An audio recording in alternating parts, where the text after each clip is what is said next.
Bonjour à tous la famille, j'espère que vous allez bien, que vous passez de bonnes vacances. Ici c'est Mamos, pour ceux qui ne me connaissent pas, je fais essentiellement des analyses sur le Bitcoin. Et aujourd'hui les gars, j'ai plusieurs choses à vous montrer et dont un scénario très intéressant. Et d'ailleurs, en fin de vidéo les gars, j'aurais besoin de vous pour savoir ce que vous pensez de différents scénarios que je vais vous montrer. Donc on va faire une grosse analyse ici sur la résistance. Et vous allez voir que dans le passé, il s'est passé quelque chose de similaire, j'ai envie de dire. Et moi, j'aimerais avoir votre avis d'ailleurs là-dessus. Donc, restez bien jusqu'à la fin de la vidéo et vous me donnerez votre avis donc à la fin. On va reparler ici de cette épaule tête épaule dont on n'a jamais atteint l'objectif. Comment c'est possible? Et on va voir dans quel scénario on pourrait être. Il y a des choses intéressantes à dire là-dessus. Ici, je suis en 4 heures, donc on va faire un peu plus du court terme. On voit ici un développement en biseau descendant qui est une figure de retournement haussière. D'accord. Donc on va voir qu'est-ce que ça peut impliquer tout ça. On va checker ici également ce petit canal de tendance, c'est bien, qui nous donne un support. Et on va voir exactement combien est le support et qu'est-ce que cela implique. Et également, ce que je vous propose, donc en fin de vidéo, c'est de faire un peu de psychologie de marché. Et donc, on va regarder ensemble rapidement. Hein, on va en parler rapidement. Et vous allez me dire, vous, eh bien, qu'est-ce que vous pensez? Est-ce que où nous en sommes dans le cycle par rapport à cette charte? D'accord? Donc on va en parler. Donc si tout ça, les gars, vous intéresse, eh ben, n'hésitez pas à mettre un petit pouce bleu pour supporter la chaîne, les gars. C'est super important. En plus, j'en ai besoin actuellement. Vraiment, merci beaucoup à tous ceux qui le font, les gars. Vous êtes des boss. Merci hein, d'avance. Allez, on perd pas plus de temps, les gars. C'est parti. Donc les gars, eh bien écoutez, là j'ai des choses à vous montrer, j'ai une chose super intéressante dont on n'a jamais parlé, vraiment. Donc faut rester bien concentré s'il vous plaît les gars, restez bien concentrés, il n'y a rien de compliqué, mais votre concentration doit être maximale, surtout si vous êtes débutant. Hein. Donc vous le savez les gars, moi j'aime quand le Bitcoin il est au-dessus des 50 de RSI, donc ça c'est la base, on avait déjà fait même un backtest sur la chaîne. On avait utilisé des outils d'analyse statistique et on avait vu que statistiquement, quand le RSI est au-dessus des 50, eh bien comme ici, la tendance, elle est haussière statistiquement. Vous avez plus de chances de gagner de l'argent en jouant la hausse qu'en jouant la baisse, tout simplement. Voilà, ça on l'a fait, ce travail-là, on l'a déjà fait. Donc après, va retrouver la vidéo, ça c'est un autre problème.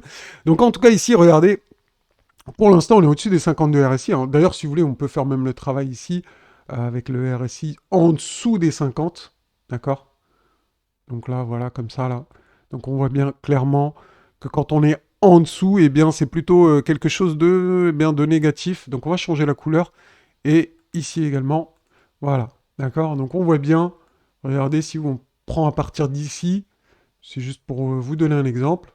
Si on prend à partir du début du rectangle, dès qu'on passe sous les 50, jusqu'à qu'on repasse au-dessus, eh bien, c'était le bear market, tout simplement. Donc là, j'ai mis le Bitcoin en weekly et vous mettez le RSI, vous allez voir, c'est extrêmement simple. Donc déjà, à partir de ce constat-là, les gars, eh bien, on peut dire que le Bitcoin, eh bien, il est pour l'instant bullish, il n'est pas bearish, clairement. Donc si on utilise le RSI, il y a pas photo. Hein. On est au-dessus des 50, etc. Ça consolide. Dès qu'on touche les 50, on rebondit. Donc ça, c'est des signes en général plutôt bien bullish également. Donc regardez, c'était à partir de cette date-là, depuis cette bougie-là, le Bitcoin, il est bullish.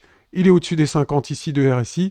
Et regardez, la tendance, elle est clairement haussière. Donc là, bon, si vous n'êtes pas d'accord avec ce constat, les gars, franchement, lâchez l'affaire. C'est mort pour vous. Je peux rien faire, les gars. Je peux rien faire pour vous. Par contre, si jusqu'à là, vous êtes d'accord et vous dites, ouais, Mamos, ok, pour l'instant, je te suis, bah, restez bien concentrés, les gars. On va revenir. Donc là, je vais pas revenir là-dessus parce que on va perdre trop de temps. Donc je vais venir directement là où j'ai envie de vous montrer, pour moi, la chose qui est. C'est une chose qui s'est passée dans. Enfin, une chose similaire. Donc c'était en 2016. Donc à partir du moment où on a cette structure, un peu on peut dire en M-top, ok. Et ensuite ça sert de résistance. Vous voyez, on est d'accord hein, là-dessus, vraiment. C'est très clair. Donc cette en fait résistance, cette ligne ici, c'est une polarité. Donc quand on est en dessous, elle sert de résistance et quand on est au-dessus, elle sert de support. Donc un passage d'un côté ou de l'autre a des conséquences, on va dire, relativement graves parce que ça nous fait passer du côté, eh bien, bire ou boule de la force, d'accord? Donc on voit bien, quand on était au-dessus, eh bien, on était quand même relativement boule. En tout cas, on n'était pas vraiment dans la phase 2 du bear market, comme j'aime l'appeler. Et dès qu'on est passé en dessous, on est passé en phase 2 du bear market. En phase 2 du bear market, donc c'est là qu'on a la dernière jambe baissière. Et on a également une accumulation donc qui se forme ici pour repartir sur le Bitcoin. Donc l'accumulation, je vous l'ai mis ici dans un rectangle. Donc voilà, on a fait l'accumulation. Ensuite, l'accumulation, bien évidemment, on casse par le nord le rectangle. On fait ce qu'on appelle ici un SOS. Et le SOS, on ne le fait pas n'importe où, on le fait au niveau de la polarité. Donc vous voyez ici ce scénario. Donc là, je vais enlever le rectangle. Vous voyez ce scénario, cette consolidation ici, là, sur la résistance, limite en forme de triangle ici, hein, carrément. Donc là, ici, hop, vous voyez ça. Eh bien, pour moi, hein, Mamos, c'est le scénario que je pense qu'on a actuellement sur le Bitcoin, hein, tout simplement. Donc regardez ici, si je prends le RSI, on est au-dessus des 50. Donc là, il n'y a aucun problème. D'ailleurs, regardez, le 50 de RSI, il est resté très très très longtemps, hein. Hop, jusqu'à là, ok, vous voyez. Donc à partir de là, de septembre 2015 jusqu'en février 2018, on est resté au-dessus des 50 de RSI. Donc regardez ce que ça nous a donné.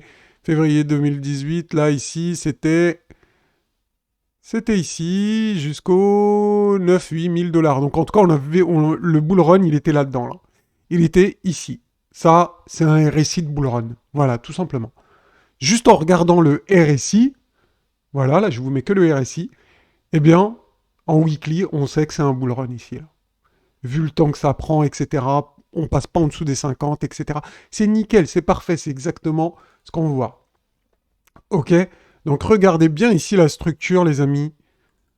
Euh, mince. On a donc la moyenne mobile 30 semaines ici en bleu.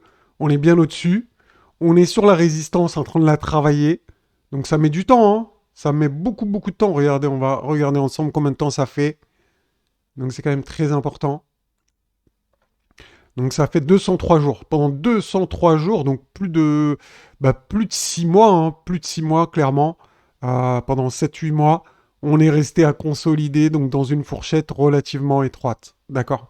Et on était au-dessus des 52 RSI et on était au-dessus de la moyenne mobile 30 semaines. Donc maintenant que vous avez toutes ces informations, on va retourner au temps d'aujourd'hui, entre guillemets, et regardez ce qui se passe. Le RSI, il est au-dessus des 50. La résistance, la polarité ici, on est dessus, on est en train de la travailler depuis pas mal de jours. Donc rappelez-vous, la dernière fois, ça a duré 203 jours. Voilà, on va targeter 203 jours pour voir jusqu'où ça va, par curiosité. 203 jours, bah ça nous donne jusqu'au 2 octobre. Jusqu'au 2 octobre, si on extrapole la situation qu'il y a eu la dernière fois, on pourrait avoir une consolidation jusqu'au 2 octobre environ. Peut-être que ça sera plus, peut-être que ça sera moins. Mais en tout cas, avoir une consolidation ici, aux alentours de cette polarité, jusqu'au début octobre, n'est pas impossible, quoi. Ça a déjà existé, donc ça peut se répéter, il n'y a aucun problème. En tout cas, on a exactement les mêmes ingrédients. On a les mêmes ingrédients. Une accumulation, une polarité, on est au-dessus de la résistance ici, d'accord? Donc si vous voulez que je vous trace cette accumulation, regardez, on est en train de faire un SOS, on pourrait même la mettre comme ça, hein, si on veut, l'accumulation, hop. On a un SOS, donc un sign of strong, au-dessus, de l'accumulation, de la box d'accumulation. Et les prochains mois, les prochaines semaines, voilà à quoi ça pourrait ressembler. Donc on voit bien ici, tac, tac. On pourra avoir quelque chose comme ça. Et ensuite, un breakout haussier. En tout cas, moi, personnellement, Mamo, c'est ce que je vois. C'est ce que je pressens. C'est ce que j'analyse. Et je vois pas... prenez du recul, les gars, ouvrez les yeux. Hein. Pourquoi je verrais quelque chose comme ça. Pourquoi je verrais un plus bas en dessous des 15 000? Non, je vois pas la raison. Il n'y a aucune raison. On a une vague d'accumulation ici. Attendez, une vague d'accumulation, c'est pas juste pour faire un plus haut juste au-dessus. Non, c'est pour faire une tendance haussière, d'accord? Donc pour moi, la tendance haussière, c'est vraiment le tout début. Regardez le RSI, il peut durer encore très longtemps. Donc voilà, pour moi, en tout cas, c'est ce que je vois. C'est mon scénario, c'est mon analyse. Vous avez le droit de pas être d'accord. Et après, vous me direz en commentaire, juste s'il vous plaît, soyez courtois, soyez poli, ne prenez pas les gens de haut, n'insultez pas, sinon vous serez banni tout simplement. Voilà, hein, juste pour info. Donc n'hésitez pas à me dire ce que vous en pensez de ce scénario, si ça vous semble crédible ou pas du tout, si vous pensez que c'est... Enfin, que j'ai pété les plombs, ou je sais pas trop quoi, d'accord? Donc juste pour info, on avait déjà étudié ça, mais regardez, ici on avait fait une vague d'accumulation, on avait cassé, breaké au nord, donc on avait fait une mini tempo ici, là si vous regardez, un peu dans le même style, regardez, des petites bougies sans weekly, hein. Donc ça c'est une semaine, 2 semaines, 3 semaines, 4 semaines, hein, d'accord? Donc c'est quand même des... N'oubliez pas, hein, c'est pas juste une bougie, c'est une semaine, d'accord? Donc ensuite, si vous regardez bien, on a eu eh bien, une expansion, donc un mouvement haussier, et on est revenu tester la polarité. Donc là, c'est le Black Swan Event du Covid. Mais si on enlève les mèches et qu'on passe en ligne, bah regardez, on voit bien que le support il a tenu, hein. Regardez ici, c'est pas ce petit bout-là, là, tout petit ridicule, qui nous dit que ça a lâché. Donc en tout cas, suite à une polarité, c'est très bien d'acheter la polarité, hein. On le voit très bien, hein. Donc regardez ici, c'est pareil. Polarité, j'enlève le RSI, il n'y a plus besoin. Polarité, même là on a eu un petit pullback, boum. La moyenne mobile 30 semaines qui est en support, c'est cool, ça marche bien. Regardez ici, même en 2012, pareil, d'accord? On a eu une expansion, un pullback ici et on repart. D'accord, vraiment, donc c'est quelque chose de répétitif sur le Bitcoin. Et j'ai envie de vous dire, bon ben c'est un scénario que personnellement je vois pas pourquoi on ne s'appuierait pas dessus, d'accord? Donc quand on voit bien, hein, quand on est au-dessus de la moyenne mobile 30 semaines et qu'on repasse au-dessus de la polarité, la tendance c'est le bull run. Clairement, il n'y a pas photo. Pour moi, Mamos, il n'y a aucune ambiguïté là-dessus. Il y a un seul scénario qui pourrait nous faire croire, enfin nous dire qu'on peut-être un deuxième scénario en fait. Regardez ici, donc on a eu une baisse, une jambe baissière, ok. Et là, ensuite, on est venu au niveau de la résistance de la polarité et on a fait une consolidation ici, donc ce qu'on appelle en Ève, en Adam et Ève, d'accord? Donc un deuxième creux arrondi, donc le premier en pic et le deuxième arrondi, d'accord? Et ensuite on break. Pour moi, donc pour résumer tout ça les amis, regardez, même si dans le pire des cas, on devait retracer plus, eh bien pour moi ça ferait quelque chose comme ça. Voilà. Peut-être moins, hein. Voilà, peut-être moins. Mais encore, je suis pas, je miserais pas sur ce scénario personnellement. Mais en tout cas, je vois pas du tout de scénario genre qui crache comme ça, qui nous emmène à je sais pas où, comme certains le disent là. Parce que j'ai reçu des MP, il y en a, ils m'ont dit oui, le Bitcoin il valait à 5000. Il y a un analyste qui a dit que le Bitcoin il allait à 5000. Si vous voulez, les gars, hein, jouez le scénario des 5000 ou attendez 5000 pour acheter. On verra si vous allez être servi, hein. Moi, je me rappelle, au dernier bear market, c'était pareil, hein. Les gens ils disaient oui, Bitcoin c'est mort, Bitcoin il valait à 1000, Bitcoin il valait à 400, Bitcoin il valait à 200. À 3000, personne en voulait, les gars. À 3000, personne en voulait. Regardez, à 3000, hop, hop, hop. Il s'est bien échappé, le Bitcoin, hein. Donc après, libre à chacun, chacun fait ce qu'il veut. Vous, c'est vous qui voyez. Moi, personnellement, le scénario du crash à 5000, j'y crois zéro. Voilà. Je peux me tromper, mais en tout cas, j'y crois zéro, zéro, zéro, zéro, zéro, zéro, même pas 1%. Mais voilà, je peux me tromper quand même. Il n'y a aucun problème et j'accepterai. J'ai pas tout le temps raison. Je peux me tromper. Et j'ai aucun problème avec ça, les amis. Voilà, donc ici, je dirais mon petit scénario un peu du pire, ça serait de faire un SOS pour ceux qui connaissent. Donc un SOS, c'est eh bien, une consolidation à l'horizontale suite à un breakout d'une accumulation. Donc voilà, donc ça c'est possible, hein, ça existe. Je vous l'ai déjà montré. Bon là, je n'ai pas la schématique sous les yeux, donc je vais pas vous la montrer. Je ne pense pas l'avoir. Non. D'accord, donc on voit bien ici qu'on a un support au niveau de la trainline. Donc pour moi, tant que ça tient ici avec les 52 RSI qui tiennent, vous voyez, bah il n'y a aucun problème. Si je vois que ça casse au niveau des 52 RSI, que ça casse ici au niveau du support de la trendline, là je commencerai à me poser des questions et j'analyserai donc le contexte global. D'accord, le contexte global.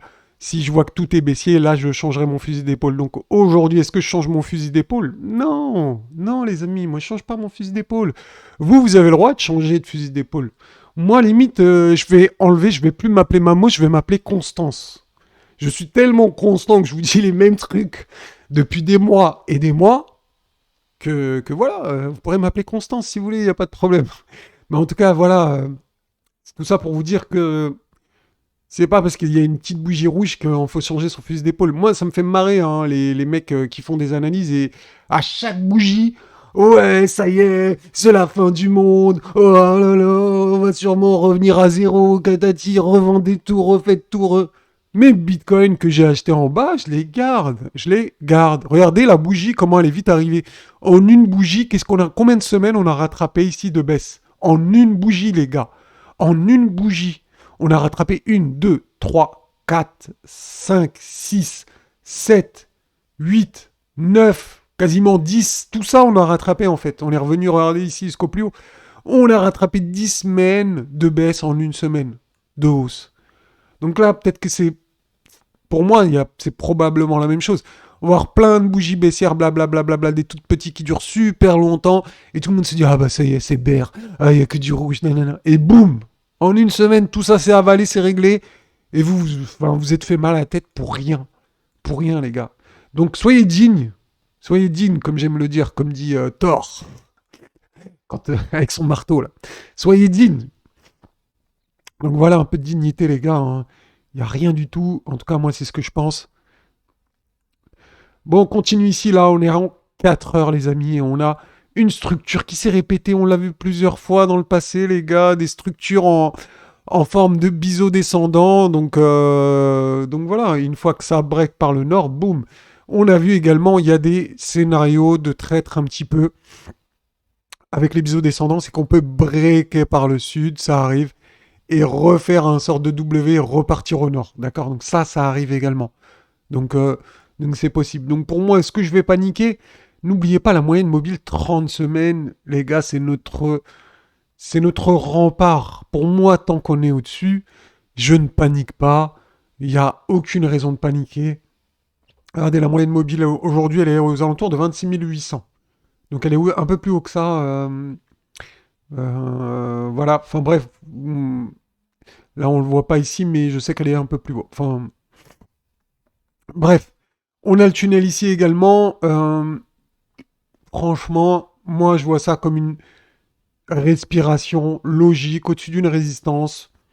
Vous voyez bien qu'on est sur des niveaux de résistance depuis pas mal de temps, là, ici. D'accord. Donc, on voit bien les niveaux de résistance. Et pour moi, c'est une consolidation ici. Et ensuite, on ira breaker cette résistance, tout simplement. Maintenant, vous avez le droit de pas être d'accord. Vous me le dites en commentaire, poliment. Sinon, bien évidemment, vous serez banni. Voilà. Et une dernière charte, les amis, avant de vous quitter. Regardez ici. C'est la psychologie de marché, le Wall Street Sheet que tout le monde connaît. Donc, si vous connaissez pas, les gars, intéressez-vous à ça. C'est vraiment, eh bien, la manière d'analyser les marchés en termes de psychologie. Vous n'êtes pas obligé de faire une analyse graphique, vous pouvez faire une analyse psychologique. Et sans rentrer dans les détails, hein, ce qu'on a fait avec les membres VIP, etc., euh, on voit bien, moi je vois bien les gens dans les commentaires, donc ils sont aigris, ils sont dépressifs, d'accord. Donc je suis sûr parmi vous, il y en a, ils se sont dit, il y en a qui étaient aigris, qui ont dit, mais qui short les marchés, que fait le gouvernement, qu'est-ce qui se passe, donc un peu tout ça. Il y a aussi des phrases de dépression, genre mon argent est complètement perdu, je suis un idiot, pourquoi j'ai investi là-dessus, blablabli, blablabla. Donc je suis sûr que vous, bon, peut-être que vous faites partie encore des Warriors, mais en tout cas, si vous avez des amis qui ont quand même investi dans les crypto-monnaies, je suis sûr qu'il y en a qui vous ont déjà dit ça, ou si vous leur posez la question, ils vont dire ça, ils vont dire ouais, de toute façon, les crypto-monnaies, c'est de l'arnaque, je suis un idiot, j'ai investi dedans, j'ai perdu tout mon argent, blablabla. Enfin bref, les phrases habituelles de fin de bear market. Et ensuite, qu'est-ce qu'on a après la dépression? Eh bien, on a un rallye haussier. Et tout le monde dit, oh, de toute façon, c'est un sucker rally, donc c'est un rallye qui va, un mouvement haussier qui va faillir, enfin, qui va échouer comme les autres. Ça va échouer comme les autres. J'y crois pas, ce mouvement haussier. D'ailleurs, c'est ce que pensent beaucoup de gens aujourd'hui, hein. J'y crois pas à ce mouvement haussier, là, celui-là, là. J'y crois pas, c'est que du bluff, blablabli, blablabla. Ce qu'on va faire, nous, là, de toute façon, c'est pour replonger, c'est le bear market, blablabli. On finira, on va aller encore plus bas. Donc pour moi, potentiellement, on est dans un disbelief aujourd'hui. Et je pense que quand on va casser la résistance ici, là, aux alentours des 30 000, eh bien, les gens, ils vont repasser dans le hop, dans l'espoir. Ah ben, c'est peut-être possible que finalement, il y a vraiment un mouvement haussier, qu'il y a un bull market, etc., etc. Hein. D'accord? Donc, quelque chose comme ça, donc quelque chose qui... Une psychologie qui va ressembler à ça, et puis plus on va passer... Quand on passera la résistance, je pense que les gens ils passeront dans l'optimisme et vont se dire eh bien, ce rallye est réel, donc c'est vraiment un vrai mouvement aussi, etc., etc. Eh bien, dites-moi pour vous, les gars, où vous pensez qu'on est sur cette charte. Est-ce qu'on est dans le disbelief?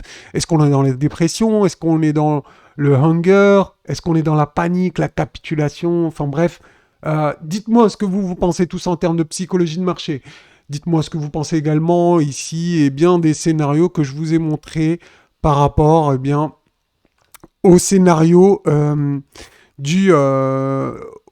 la polarité. D'accord? Donc n'oubliez pas hein, le scénario de la polarité. Dites-moi ce que vous en pensez. Est-ce que vous pensez qu'on va consolider étroitement ici pour ensuite break vers le nord? Donc n'hésitez pas les gars à me dire tout ça, ça m'intéresse.